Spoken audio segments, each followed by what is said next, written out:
মানচিত্রে আঁকা রাষ্ট্রগুলোর সীমানার দিকে তাকালে আপনি দেখতে পাবেন বাণিজ্যের বিশাল পথগুলো যা ধমনীর মতো পুরো পৃথিবীতে ছড়িয়ে আছে, কিংবা দেখবেন পরাশক্তিগুলোর মধ্যে গড়ে ওঠা এবং ভেঙে যাওয়া নানা জোট। আপাতদৃষ্টিতে মনে হবে এসবই তো স্বাভাবিক, তাই না? রাজনীতির চিরাচরিত খেলা। কিন্তু মানচিত্রের ওই সীমানা রেখাগুলো কেবল রাজনৈতিক বিভাজন নয়, ওগুলো জীবন্ত যেন ধর্মতাত্ত্বিক যুদ্ধক্ষেত্র। আর সবচেয়ে ভয়ের বিষয় হল আপনার পকেটে বা ওয়ালেটে যে টাকাটা আছে সেটি আসলে একটি অস্ত্র। এবং নির্মম সত্য হল এই অস্ত্রটি তাক করা আছে আপনারই দিকে, আপনারই অস্তিত্বের বিরুদ্ধে। শুরুটা আপনার কাছে বেশ নাটকীয় মনে হতে পারে আমরা কি বড্ড বেশি বাড়িয়ে বলছি, কিন্তু আমরা ঠিক এই লেন্স দিয়েই আজ পৃথিবীকে ব্যবচ্ছেদ করতে যাচ্ছি। যে লেন্সটি আমাদের হাতে তুলে দিয়েছেন বিশিষ্ট চিন্তাবিদ ইমরান হোসেন এবং তার সাড়া জাগানো বই জেরুজালেম ইন দ্য কুরআন। সাধারণত যখন আমরা কোনো জাতির উত্থান কিংবা পতন বিশ্লেষণ করি, আমরা দেখি তাদের কতগুলো শিল্প কারখানা আছে, তাদের সামরিক খাতের বাজেট কত বিশাল, কিংবা প্রযুক্তিতে তারা কতটা এগিয়ে। আমরা কঠিন সব তথ্য উপাত্ত বা হার্ড ডেটা নিয়ে ব্যস্ত থাকি। কিন্তু ইমরান হোসেন বলেন, আপনারা যা দেখছেন এই আকাশচুম্বী দালান, এই পারমাণবিক বোমা, এই জিডিপি, এগুলো কেবলই উপসর্গ বা লক্ষণ। রোগের মূল কারণটি মাটির নিচে নয়, কারণটি আধ্যাত্মিক। তিনি আধুনিক বিশ্বের জটিল মুদ্রানীতিকে ব্যবচ্ছেদ করেন অত্যন্ত তীক্ষ্ণ এক সার্জিক্যাল নাইফ দিয়ে, আর তার পাশে দাঁড় করান ইসলামিক এসকেটলজি বা শেষ জামানার ভবিষ্যৎবাণীগুলোকে। তাই আলোচনার শুরুতেই একটি বিষয় খুব পরিষ্কার করে নেওয়া প্রয়োজন। এটি কোনো সাধারণ সিএনএন বা বিবিসি মার্কা ভূরাজনৈতিক বিশ্লেষণ নয়। আপনি যদি আগামী বছর শেয়ার বাজার কেমন যাবে বা জিডিপি কতটা বাড়বে সেই পূর্বাভাস খুঁজতে এখানে এসে থাকেন, তবে আপনি ভুল জায়গায় এসেছেন। কারণ এই আলোচনা দাবি করে বর্তমানের এই চকচকে বৈশ্বিক অর্থনৈতিক ব্যবস্থাটি কেবল অন্যায্য বা শোষক নয়, বরং এটি ধর্মীয়ভাবে এবং আধ্যাত্মিকভাবে সম্পূর্ণ নিষিদ্ধ। এবং এটি এমন এক মাত্রায় নিষিদ্ধ যা সক্রিয়ভাবে স্রষ্টার পক্ষ থেকে যুদ্ধকে আমন্ত্রণ জানায়, স্বয়ং আল্লাহর পক্ষ থেকে এক মহাজাগতিক যুদ্ধের ঘোষণা। আধুনিক বিশ্বকে সংজ্ঞায়িত করা হয়েছে দুটি প্রধান পাপ দিয়ে, যা আজ বিশ্বব্যাপী প্রাতিষ্ঠানিক রূপ পেয়েছে, আমাদের রক্তে মিশে গেছে। প্রথমটি হল শির্ক, যা কেবল মূর্তি পূজা নয়, এটি হল রাজনৈতিক মূর্তি পূজা। এটি আমরা চতুর্থ অধ্যায়ে আলোচনা করেছি, যেখানে রাষ্ট্র এমন এক সার্বভৌম কর্তৃত্ব দাবি করছে যে কর্তৃত্বের একমাত্র মালিক কেবল আল্লাহ। আর দ্বিতীয় পাপটি, যেটি নিয়ে আমরা আজ গভীরে ডুব দেব, তা হল রিবা। শব্দটি শুনলেই হয়তো আপনি ভাবছেন, ওহ, এ তো জানা কথা, গুগলে রিবা লেখে সার্চ করলেই তো চলে আসে সুদ বা ইন্টারেস্ট। ব্যাপারটা তো খুব সহজ, তাই না? আমি আপনার কাছ থেকে 10 টাকা ধার নিলাম আর ফেরত দেওয়ার সময় 11 টাকা দিলাম, ওই অতিরিক্ত 1 টাকাই তো সুদ, গণিত তো এখানেই শেষ। কিন্তু আধুনিক সেকিউলার বিশ্ব খুব চতুরতার সাথে রিবার সংজ্ঞাটি বিকৃত করেছে, যাতে আমাদের মনে হয়, আরে এটা তো ব্যবসারই অংশ, এতে দোষের কিছু নেই। আধুনিক অভিধানে ইউজেরি বা সুদখোরি বলতে কেবল অত্যধিক চড়া সুদের হারকে বোঝানো হয়। ধরুন গ্রামের কোনো মহাজন আপনার কাছ থেকে 50% সুদ নিচ্ছে, অথবা শহরের কোনো লোন শার্ক বা পেডে লেন্ডার অদ্ভুত সব শর্ত চাপাচ্ছে। কেবল সেটাকেই আজ খারাপ চোখে দেখা হয়। কিন্তু ইমরান হোসেন আমাদের নিয়ে যান ইতিহাসের পেছনের পাতায়, রিবার ক্লাসিক্যাল সংজ্ঞায়। সেখানে সুদের হার 5% হল নাকি 50% তা বিবেচ্য নয়। অর্থের বিনিময়ে অর্থ ঋণ দেওয়া এবং তার বিপরীতে যে কোনো পরিমাণ অতিরিক্ত দাবি করা, তা যত ক্ষুদ্রই হোক না কেন, সবই রিবা। তার কাছেই শতাংশের হিসাবটা গৌণ, আসল হল এর পেছনের প্রক্রিয়া এবং দর্শন। আর সেই দর্শনটি হল ঝুঁকি থেকে মুনাফাকে আলাদা করা। আসুন একটি দৃশ্য কল্পনা করি। ধরুন আমরা একটি ব্যবসায়িক অংশীদারিত্বে জড়ালাম। আমি আপনার একটি বেকারিতে বা রুটির কারখানায় বিনিয়োগ করলাম। হঠাৎ এক রাতে ভয়াবহ আগুন লাগল আর আপনার শখের বেকারিটি পুড়ে ছাই হয়ে গেল। এই যে বিপর্যয়, এতে আমরা দুজনেই টাকা হারালাম। আপনি আপনার শ্রম ও সম্পদ হারালেন, আমি আমার বিনিয়োগ হারালাম। একে অপরকে দোষ দেওয়ার কিচ্ছু নেই। এটি হল শেয়ার্ড রিস্ক বা ভাগ করে নেওয়া ঝুঁকি, যা সম্পূর্ণ বৈধ এবং মানবিক। কিন্তু সুদের ভিত্তিতে ঋণের ক্ষেত্রে কি ঘটে? আপনি ব্যাংক থেকে ঋণ নিয়ে বেকারি দিলেন, আগুন লাগল, সব পুড়ে ছাই, আপনি পথে বসে গেলেন। কিন্তু মাস শেষে ব্যাংকের চিঠি ঠিকই আসবে। তারা বলবে, আপনার বেকারি পুড়েছে, তাতে আমাদের কিছু যায় আসে না, আমাদের আসল টাকা এবং তার ওপর সুদ দুটোই ফেরত চাই। এখানে সবটুকু ঝুঁকি আপনি একাই বহন করছেন, আর আমি বা ব্যাংক, ফলাফল যাই হোক না কেন, নিজেদের মুনাফা নিশ্চিত করে বসে আছি। ইমরান হোসেন যুক্তি দেন, এটি ব্যবসা নয়, এটি এক ধরনের ডাকাতি। এটি একটি সুপরিকল্পিত রিপ অফ। এটি এমন এক মূল্য অর্জন করা যার জন্য ঋণদাতা কোনো ঘাম ঝরাননি, কোনো ঝুঁকিও নেননি। তিনি এই সংজ্ঞাকে আরও প্রসারিত করেন। তিনি বলেন, প্রতারণা, ছলনা বা ম্যানিপুলেশনের উপর ভিত্তি করে যে কোনো লেনদেনই রিবার অন্তর্ভুক্ত। যদি পুরো অর্থনৈতিক ব্যবস্থাই এমনভাবে সাজানো হয় যাতে এক দলের পকেট থেকে সম্পদ বের করে কৌশলে অন্য দলের পকেটে পাচার করা যায়, তবে সেই পুরো ব্যবস্থাটাই রিবার ব্যবস্থা। এই পুরো বিষয়টি বোঝাতে তিনি একটি অসাধারণ উপমা ব্যবহার করেন। আমরা প্রায়ই বলি আমরা সবাই একই নৌকায় আছি, কিন্তু ইমরান হোসেন বলেন, না, আমরা একই নৌকায় নেই। আমরা আছি এক টাইটানিক স্টাইল জাহাজে, যেখানে শ্রেণী বৈষম্যই হল একমাত্র সত্য। বিশ্ব অর্থনীতিকে তিনি তুলনা করেন সমুদ্রের মাঝখানে ভাসমান এক বিশাল জাহাজের সাথে। এই জাহাজের ওপরের ডেকে আছে ফার্স্ট ক্লাস, সেখানে বাস করে বিশ্ব জনসংখ্যার এক অতি ক্ষুদ্র অংশ, যাদের তিনি নাম দিয়েছেন শিকারী অভিজাত। তারা বাস করে স্থায়ী বিলাসিতা, নিরাপত্তা আর অঢেল সম্পদের পাহাড়ে। মজার ব্যাপার হল, এই অভিজাতরা কিন্তু সবসময় নিজেরা জাহাজের হাল ধরে না, তারা পর্দার আড়ালে থাকে।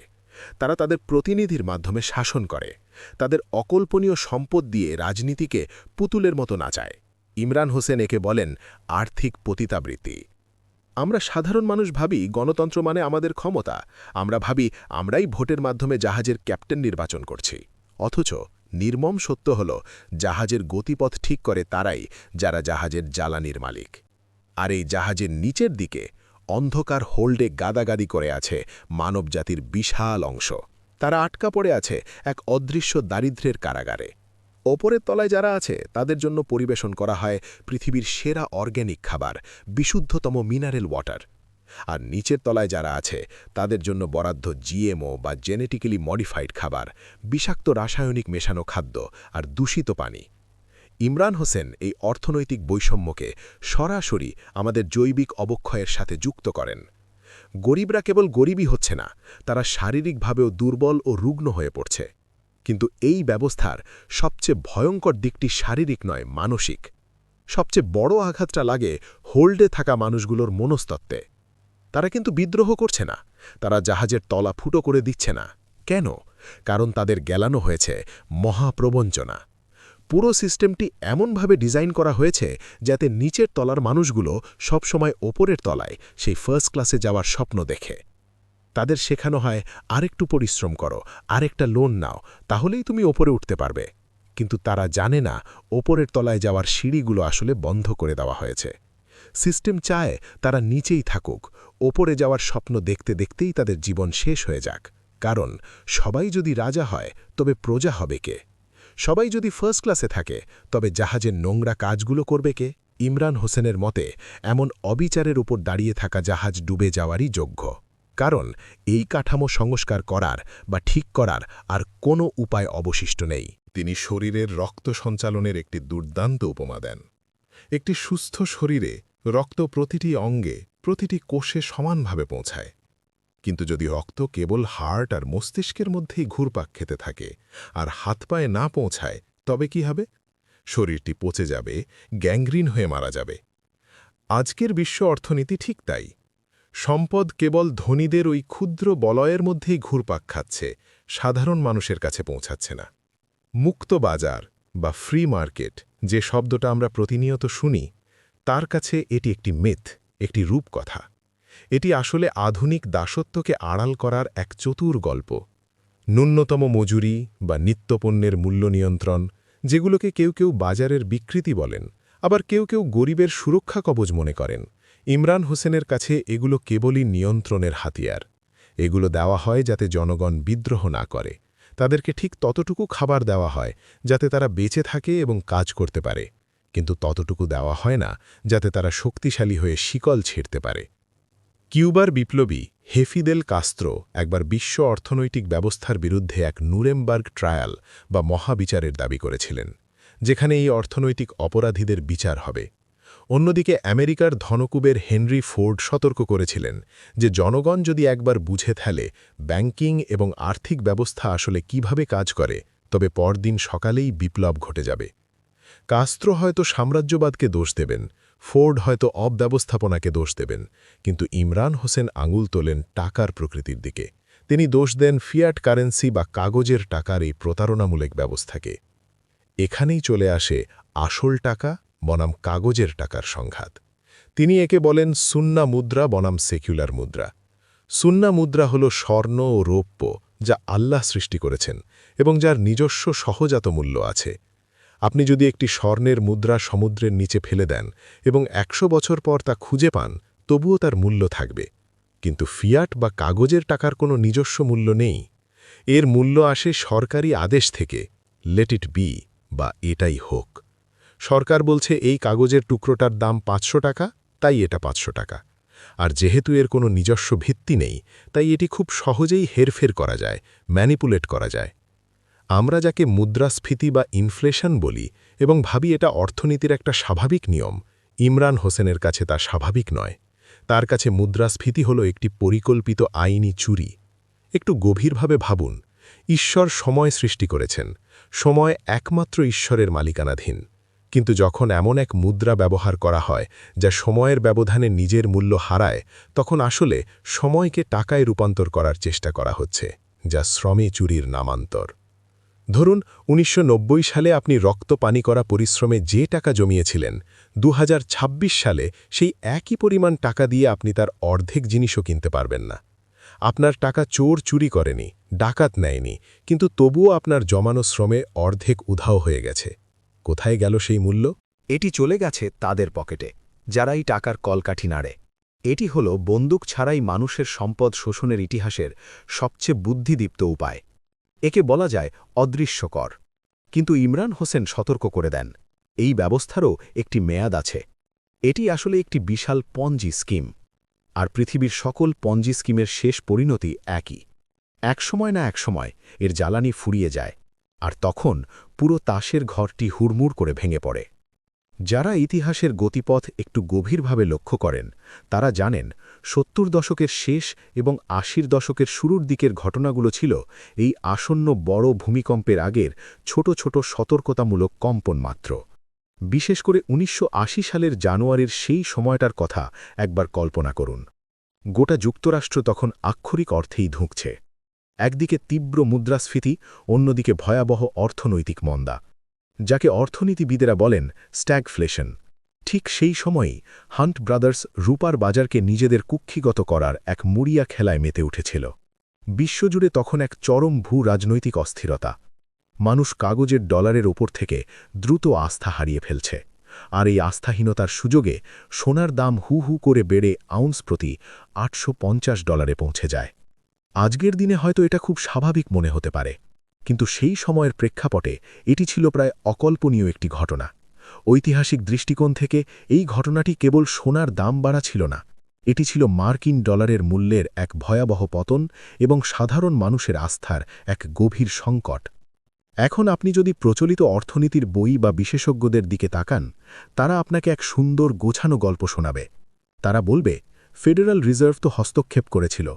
পল ভলকার নামক এক জাদুকর এসে সুদের হার একেবারে আকাশচুম্বী করে দিলেন, আর জাদুর মতো মুদ্রাস্ফীতি দমন হয়ে গেল। অর্থনীতি আবারও স্থিতিশীল হল, সংকট এড়ানো গেল। কিন্তু সেই স্থিতিশীলতা কোনো স্থায়ী সমাধান ছিল না।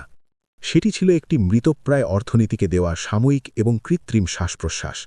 ১৯৭৩ সালের তেল নিষেধাজ্ঞার যে বিশাল ধাক্কা, সেটিই ছিল এই কাগজের টাকার স্বভাবগত অস্থিরতার সবচেয়ে বড় প্রমাণ। কাগজের টাকার কোনো নিজস্ব সত্তা নেই, এর পুরোটাই দাঁড়িয়ে আছে অন্ধবিশ্বাসের ওপর। আর তাই আগামী দিনে যে আর্থিক ধস নামতে যাচ্ছে, সেটি কোনো অনিচ্ছাকৃত ভুল বা দুর্ঘটনা হবে না, বরং দাবি করা হয় এটি হবে একটি নিখুঁত, সুপরিকল্পিত ধ্বংসযজ্ঞ। এই গভীর দৃষ্টিভঙ্গি থেকে দেখলে বুঝতে পারবেন, বিশ্বের ব্যাংকিং এলিটরা পর্দার আড়ালে বসে এই ধ্বংসের ছক কষছেন।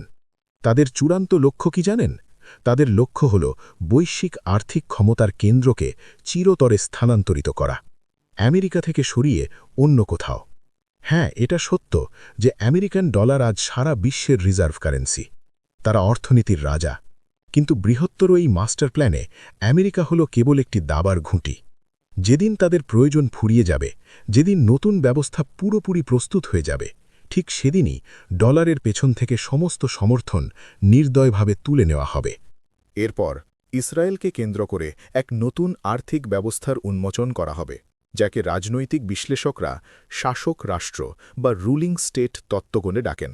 কারণ যুক্তি খুব সোজা, পুরো বিশ্বকে শাসন করতে হলে সবার আগে বিশ্বের অর্থনীতিকে নিজের মুঠোয় নিতে হবে, আর যতদিন ডলারের সিংহাসন অটুট থাকবে ততদিন সেটা সম্ভব নয়।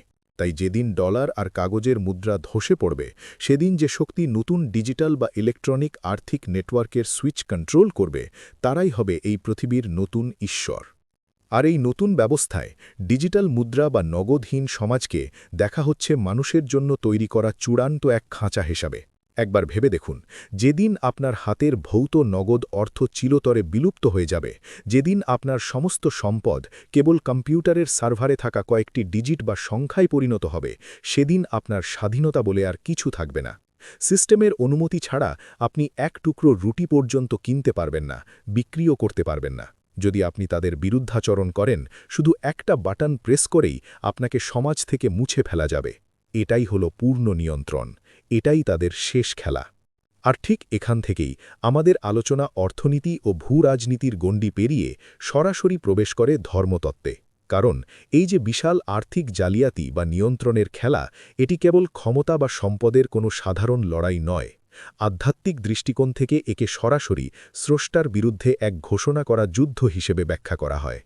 ইসলামী ধর্মতত্ত্বে কুরআনে শির্ক বা স্রষ্টার সাথে অংশীদার স্থাপনের পর রিবা বা সুদকে সবচেয়ে বড় এবং জঘন্য পাপ হিসেবে আখ্যায়িত করা হয়েছে।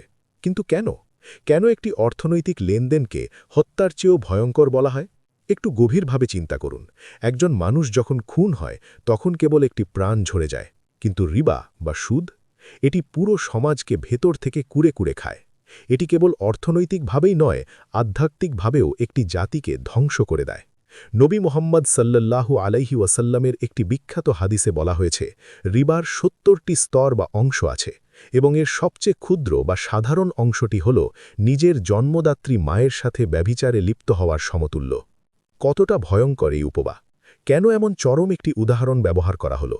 এর কারণ হল মানুষের ঘুম ভাঙানো। মানুষ যেন এই সিস্টেমের ভয়াবহতা সম্পর্কে উদাসীন না থাকে।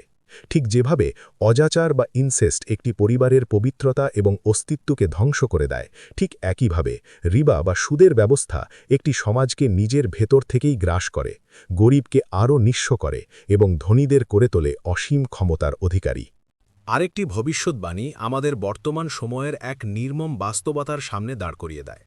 বলা হয়েছিল, এমন এক সময় আসবে যখন পৃথিবীর কোনো মানুষই রিবা বা সুদের ধূলিকণা থেকে রেহাই পাবে না। কেউ যদি সরাসরি সুদ থেকে বাঁচতেও চায়, তবু এর বাষ্প বা ধুলো তাকে স্পর্শ করবেই। একটু চারদিকে তাকিয়ে দেখুন, আমরা কি এখন ঠিক সেই সময়েই বাস করছি না? বিশেষভাবে ১৯২৪ সালের পর থেকে, যে বছর উসমানীয় খিলাফতের পতন ঘটে এবং তা চিরতরে বিলুপ্ত হয়।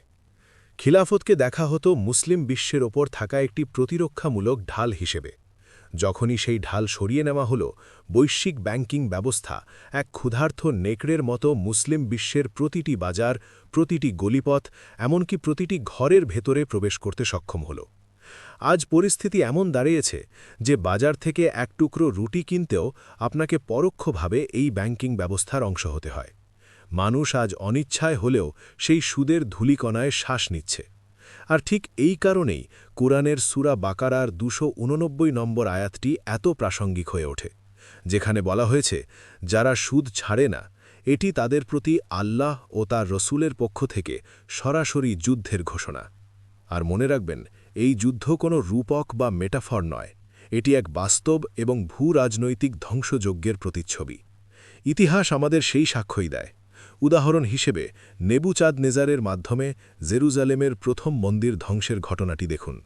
একে কেবল একটি সাম্রাজ্যের পতন হিসেবে দেখা হয় না, বরং এটি ছিল এক ঐশ্বরিক শাস্তি। কারণ অভিযোগ রয়েছে যে তৎকালীন বনি ইসরায়েলরা নিজেদের স্বার্থে তাওলাতের বিধান পরিবর্তন করে রিবাকে বা সুদকে বৈধতা দিয়েছিল। পরবর্তীতে রোমান সম্রাট টাইটাসের হাতে জেরুজালেমের দ্বিতীয় মন্দিরের যে ভয়াবহ ধ্বংসযজ্ঞ ঘটেছিল, তাকেও যিশু বা ঈসা আলাইহিসসালামের সতর্কবাণীকে অবজ্ঞা করার সরাসরি ফল হিসেবে ব্যাখ্যা করা হয়। তিনি মন্দিরের ভেতরে ধর্মকে ব্যবসাতে পরিণত করা এবং অর্থনৈতিক লেনদেনের তীব্র প্রতিবাদ করেছিলেন, যা তৎকালীন শাসকেরা পুরোপুরি উপেক্ষা করেছিল। এখানে ইতিহাস এক অদ্ভুত প্যাটার্ন তৈরি করে। প্যাটার্নটি হল, যখনই কোনো পবিত্র ভূমিতে রিবা বা সুদকে প্রাতিষ্ঠানিকভাবে বৈধতা দেওয়া হয়, তখনই সেই ভূমি হারাতে হয়। এই একই প্যাটার্নে যদি আমরা আধুনিক ইসরায়েল রাষ্ট্রের দিকে তাকাই, তবে কি দেখতে পাই? দেখতে পাই এমন এক রাষ্ট্র যার পুরো অর্থনীতি এই বৈশ্বিক সুদভিত্তিক ব্যাংকিং ব্যবস্থার সাথে অবিচ্ছেদ্যভাবে যুক্ত। সুতরাং ইতিহাসের সেই অলঙ্ঘনীয় নিয়ম অনুযায়ী অনেকেই দাবি করেন যে এই রাষ্ট্রটি তার তৃতীয় এবং চূড়ান্ত ধ্বংসের দিকেই দ্রুত গতিতে এগিয়ে যাচ্ছে। তাদের আজকের এই অভাবনীয় অর্থনৈতিক সাফল্যই নাকি তাদের আসন্ন ধ্বংসের সবচেয়ে বড় প্রমাণ। আর এই পুরো বিষয়টি বুঝতে হলে আমাদেরকে প্রবেশ করতে হবে এক বৃহত্তর ষড়যন্ত্র বা গ্র্যান্ড কনস্পিরেসির জগতে, যেখানে ইয়াজুজ ও মাজুজের এক অভিনব ব্যাখ্যা উঠে আসে। আমরা সাধারণত বিশ্বাস করি তারা হয়তো কোনো এক অজানা দেয়ালের পিছনে বন্দী কোনো দানব, কিন্তু প্রচলিত এই ধারণার সম্পূর্ণ বিপরীতে গিয়ে বলা হয় তারা ইতিমধ্যেই মুক্ত। তারা গুহায় বন্দী কোনো প্রাণী নয়, বরং তারাই হল আধুনিক পশ্চিমা সভ্যতার এই অপ্রতিরোধ্য শক্তি। ইউরোপীয় শক্তি, ব্রিটিশ সাম্রাজ্য এবং আজকের আমেরিকান সাম্রাজ্য, এরা সবাই সেই বিধ্বংসী শক্তিরই অংশ, যারা সারা বিশ্বে অত্যন্ত সুচারুভাবে একটি ঈশ্বরহীন, বস্তুবাদী এবং চরম ভোগবাদী ব্যবস্থা ছড়িয়ে দিয়েছে। এর সাথেই এসে যুক্ত হয় বিতর্কিত খাজার তত্ত্ব, যেখানে দাবি করা হয় যে আজকের দিনে আধুনিক ইউরোপীয় ইহুদিদের একটি বড় অংশ আসলে প্রাচীন খাজার নামক এক ধর্মান্তরিত জাতির বংশধর। যদিও মূলধারার অনেক ঐতিহাসিক এই তত্ত্বকে সরাসরি অস্বীকার করেন, তবুও এই নির্দিষ্ট রাজনৈতিক ব্যাখ্যায় জায়নবাদকে প্রাচীন ও প্রকৃত বাণী ইসরায়েল থেকে সম্পূর্ণ আলাদা করে দেখা হয়। এদেরকেই যুক্ত করা হয় আধুনিক বিশ্বের এই বিশাল আর্থিক প্রকৌশল বা ফাইন্যান্সিয়াল ইঞ্জিনিয়ারিংয়ের সাথে। আর এই পুরো ইতিহাসের শতাব্দীর পর শতাব্দী ধরে চলা এই মাস্টার প্ল্যানের পেছনে চূড়ান্ত পরিকল্পনাকারী হিসেবে তুলে ধরা হয় দাজ্জালকে, যার একমাত্র এবং চূড়ান্ত লক্ষ্য হল জেরুজালেমের সিংহাসনে বসে পুরো বিশ্ব শাসন করা। এই লক্ষ্য অর্জনের জন্য একটি নিখুঁত ৩ ধাপের পরিকল্পনার কথা বলা হয়। প্রথম ধাপটি ছিল ব্রিটিশ সাম্রাজ্য, যাদের মূল কাজ ছিল যে কোনো মূল্যে পবিত্র ভূমিকে মুসলিম শাসন থেকে মুক্ত করা বা কেড়ে নেওয়া। দ্বিতীয় ধাপ হল আমেরিকান সাম্রাজ্য, যাদের দায়িত্ব হল সেই নতুন রাষ্ট্রটিকে সামরিক ও আর্থিকভাবে রক্ষা করা এবং সারা বিশ্বে একটি একচ্ছত্র আর্থিক আধিপত্য গড়ে তোলা। আর তৃতীয় ও চূড়ান্ত ধাপ হল প্যাক্স জুডাইকা, যেখানে ইসরায়েল হবে পুরো বিশ্বের অবিসংবাদিত শাসক রাষ্ট্র। এই গভীর দৃষ্টিভঙ্গিতে আমেরিকার আজকের এই পতন বা দুর্বলতা কোনো আকস্মিক দুর্ঘটনা নয়, বরং বৈশ্বিক ক্ষমতার কেন্দ্রবিন্দুকে ওয়াশিংটন থেকে জেরুজালেমে সরিয়ে নেওয়ার জন্যই আমেরিকাকে সুপরিকল্পিতভাবে ধ্বংস করা হচ্ছে। এই বিশাল ষড়যন্ত্রের জাল কতদূর বিস্তৃত তা বুঝতে হলে আমাদেরকে ফিরে তাকাতে হবে উসমানীয় সাম্রাজ্যের পতনের দিকে। কিভাবে একটি বিশাল খিলাফতের পতন হল? কেবল যুদ্ধে হেরে গিয়ে? না, তাদের পতনের পেছনে সবচেয়ে বড় অস্ত্রটি ছিল একটি অদৃশ্য ফাঁদ, ঋণের ফাঁদ। যে মুহূর্তে উসমানীয় শাসকেরা ইউরোপীয় ব্যাংকগুলো থেকে চড়া সুদে ঋণ নেওয়ার কাগজে স্বাক্ষর করেছিলেন, ঠিক সেই মুহূর্ত থেকেই তাদের কফিনে শেষ পেরেকটি পোতা হয়ে গিয়েছিল। কারণ চক্রবৃদ্ধি হারে বাড়া এই সুদের এক ভয়ঙ্কর ক্ষুধা আছে। খুব দ্রুতই সেই ঋণ অদায়যোগ্য এক পাহাড়ে পরিণত হল। আর ঠিক তখন পাওনাদার ইউরোপীয় শক্তিগুলো তাদের রাজনৈতিক শর্ত চাপিয়ে দিতে শুরু করল। তাদের অন্যতম প্রধান শর্ত ছিল জিজিয়া কর বিলুপ্ত করা। এই জিজিয়া বিলুপ্তিকে কেবল একটি কর মৌকুফ হিসাবে দেখা হয় না, বরং এটি ছিল একটি বিশাল সাম্রাজ্যের অর্থনৈতিক এবং রাজনৈতিকভাবে মাথা নত করার, সম্পূর্ণ অধীনতা মেনে নেওয়ার এক চূড়ান্ত প্রতীক। এই জিজিয়া কেবল কিছু স্বর্ণমুদ্রা বা অর্থের লেনদেন ছিল না, এটি ছিল একটি গভীর আইনি ও দার্শনিক স্বীকৃতি। চিন্তা করুন সেই সময়ের কথা। জিজিয়ার বিনিময়ে অমুসলিমরা পেত সামরিক সেবা থেকে সম্পূর্ণ অব্যাহতি, তাদের জীবন, তাদের অর্জিত সম্পদ এবং নিজেদের ধর্ম পালনের পূর্ণ স্বাধীনতা রক্ষার জিম্মাদার হতো স্বয়ং রাষ্ট্র। কিন্তু এর চেয়েও বড় কথা হল, ইমরান হোসেনের যুক্তি অনুযায়ী জিজিয়া ছিল ইসলামী সার্বভৌমত্বের বা সভরেন্টির চূড়ান্ত প্রতীক। এটি ছিল সেই ঘোষণা যে এই ভূখণ্ডের আইন মানুষের তৈরি কোনো আইন নয়, বরং এই ভূখণ্ড শাসিত হয় আসমানের আইন দ্বারা, আল্লাহর আইন দ্বারা। যতদিন জিজিয়া ছিল, ততদিন এই স্বীকৃতি ছিল যে ক্ষমতার উৎস সৃষ্টিকর্তা, সৃষ্টি নয়। তাহলে প্রশ্ন জাগে, সেই দেওয়াল কখন ভাঙল? কখন এই সার্বভৌমত্ব আল্লাহর হাত থেকে কেড়ে নিয়ে মানুষের হাতে তুলে দেওয়া হলো? ইতিহাসের সেই কালো অধ্যায়টি রচিত হয়েছিল 1856 সালে প্যারিস চুক্তির মাধ্যমে। অটোমান বা উসমানীয় খেলাফতকে তখন বাধ্য করা হয়েছিল ইউরোপীয় ধর্মনিরপেক্ষ বা সেকুলার মডেল মেনে নিতে। রাষ্ট্র হয়ে গেল ধর্মনিরপেক্ষ। আর একবার যখন রাষ্ট্রের শরীর থেকে ঐশ্বরিক আইনের বর্ম খসে পড়ল, তখন রিবা বা সুদ, যা এতদিন নিষিদ্ধ ছিল, তা কোনো আইনি বা ধর্মতাত্ত্বিক বাধা ছাড়াই বন্যার মতো প্রবেশ করতে শুরু করল। অনেকে মনে করেন 1924 সালে খেলাফতের বিলুপ্তিই ছিল ইসলামী শাসনের শেষ, কিন্তু না, 1924 সাল ছিল কেবল কফিনের শেষ পেরেক ঠোকার আনুষ্ঠানিকতা মাত্র। এটি ছিল একটি মৃত্যু সনদে স্বাক্ষর, যার আর্থিক ও আত্মিক মৃত্যু ঘটেছিল আরও কয়েক দশক আগেই। এটি আজকের উন্নয়নশীল দেশগুলোর জন্য এক ভয়ঙ্কর ও শক্তিশালী সতর্কতা, যাকে আমরা বলি ঋণের ফাঁদ বা ডেট ডিপ্লোমেসি। আপনি যদি তাদের টাকা নেন, তবে তাদের নিয়মও আপনাকে মানতে হবে।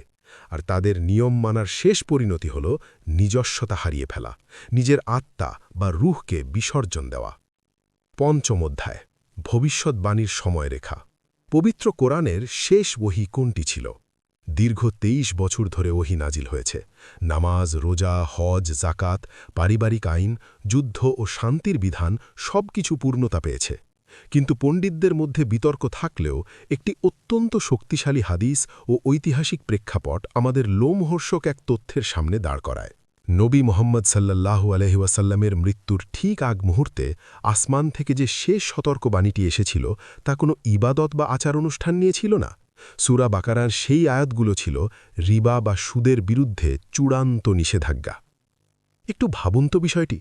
23 বছরের নবুয়তি জিন্দেগি শেষে বিদায়ের ঠিক আগ মুহূর্তে এটি কি কোনো কাকতালীয় ঘটনা হতে পারে, নাকি এটি ছিল এক মহাকৌশলগত সতর্কতা? ইমরান হোসেনকে ব্যাখ্যা করেন একজন সেনাপতির শেষ নির্দেশ হিসেবে। সেনাপতি যখন রণক্ষেত্র ত্যাগ করেন, তখন তিনি তার সৈন্যদের সবচেয়ে ভয়ঙ্কর বিপদটি সম্পর্কেই শেষ সতর্কবার্তা দিয়ে যান। যেন নবীজি বলে যাচ্ছেন, যাই করো না কেন, রিবাকে স্পর্শ করো না, কারণ রিবা হবে শেষ জামানার এক নীরব গণবিধ্বংসী অস্ত্র, যা তরবারি বা বন্দুক ছাড়াই পুরো মানবজাতিকে দাস বানিয়ে ফেলবে। অথচ নির্মম বাস্তবতা হল, আমরা সেই নির্দেশ মানিনি। আমরা রিবাকে কেবল স্পর্শই করিনি, আমরা এতে সাঁতার কেটেছি।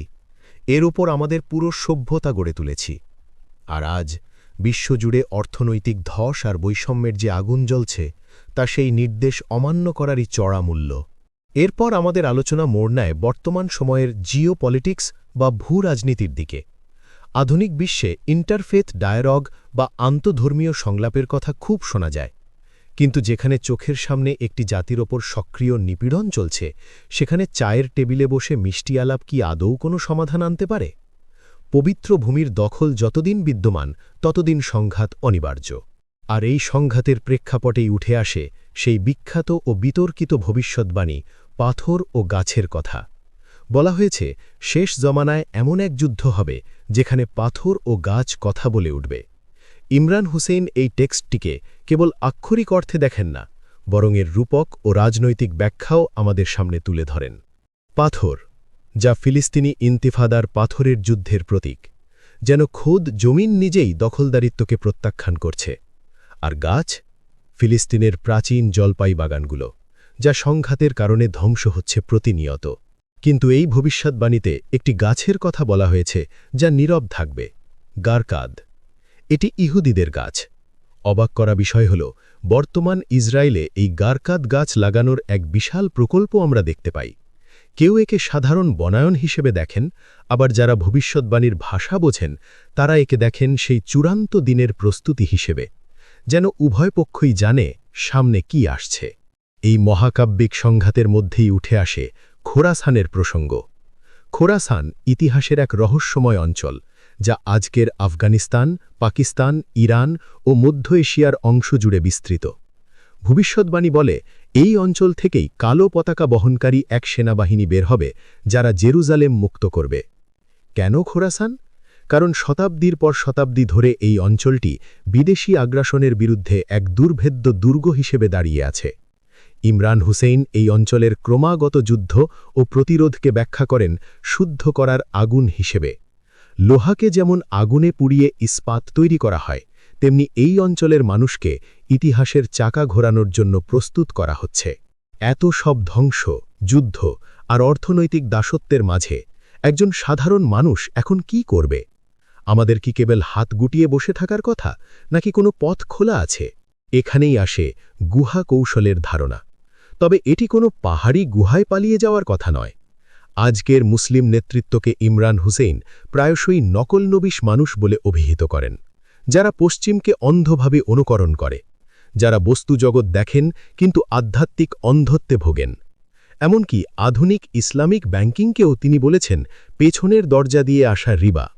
নাম বদলালেও কাঠামো একই, কারণ দিন শেষে সবই সেই ফিয়াট কারেন্সি বা কাগজের টাকার মায়াজাল। তাহলে সমাধান কি? সমাধান হল সূরা আল কাহাফের শিক্ষা।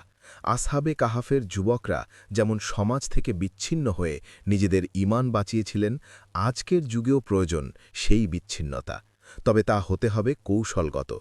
শহর ছেড়ে গ্রামে বসতি স্থাপন করা, যাকে বলা হচ্ছে মুসলিম ভিলেজ।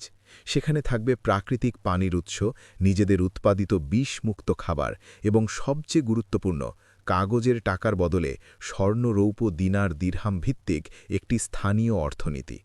লক্ষ্যটি কেবল শারীরিক বেঁচে থাকা নয়, লক্ষ্য হল এমন একটি পরিবেশ তৈরি করা যেখানে ভবিষ্যৎ প্রজন্মকে ঈমান সহ বড় করা সম্ভব। কারণ এই বিশ্বদর্শন অনুযায়ী বর্তমান বিশ্ব ব্যবস্থা একটি ডুবন্ত জাহাজ, আর জাহাজ যখন ডুবতে থাকে তখন তাকে বাঁচানোর চেষ্টা করার চেয়ে বুদ্ধিমানের কাজ হল লাইফ বোট খুঁজে নেওয়া। এটি কেবল একটি তত্ত্ব নয়, এটি সব কিছুর একটি ব্যাখ্যা। এটি আমাদের শেখায় আমাদের পকেটের টাকা কতটা ভঙ্গুর, আমাদের তথাকথিত সমৃদ্ধি আসলে ঋণের পাহাড়ের ওপর দাঁড়িয়ে থাকা এক মরীচিকা মাত্র। সতর্কবার্তাটি পরিষ্কার, এই যুগ প্রতারণার যুগ। আপনি যদি স্রোতের সাথে গা ভাসিয়ে দেন, তবে নিশ্চিত জানবেন সেই স্রোত আপনাকে এক বিশাল জলপ্রপাতের দিকেই নিয়ে যাচ্ছে। তাই যুদ্ধটা আজ আর বন্দুক দিয়ে হবে না, যুদ্ধ হবে আপনার জীবনধারা দিয়ে। আপনি কোথায় আপনার সম্পদ রাখছেন, আপনি কি খাচ্ছেন, আপনি কার সেবা করছেন, এটাই আজকের জিহাদ। শেষ প্রশ্নটি আপনার বিবেকের কাছে। কাল সকালে যদি কাগজের টাকার রাতারাতি মূল্যহীন হয়ে যায়, যদি এটিএম বুথ আর কাজ না করে, তবে আপনার গুহা কোথায়, আপনার আসল সম্পদ কোথায়? কারণ ঝড় আসছে, আর এই ঝড়ে একমাত্র তারাই টিকে থাকবে যারা আগে থেকেই সাঁতার কাটতে জানে।